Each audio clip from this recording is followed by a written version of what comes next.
Welcome. The secret to the SOTA slide system and also all the coupling system is when you go to move the slide system, always twist and pull. If you twist and pull, the seals won't jam up.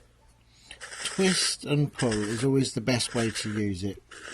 If you add a little bit of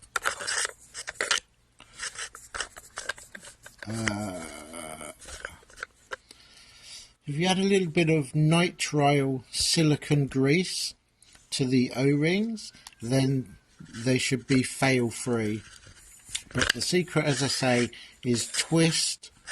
Always twist while sliding. Twist and slide. When you fit all the connectors to the body, or you take the body apart, never try and jab it straight in, because the system is designed for twist and turn always. Every connector is twist and turn. Twist and turn and pull. Twist, turn, pull. And then you'll get no problems with any of the O-rings.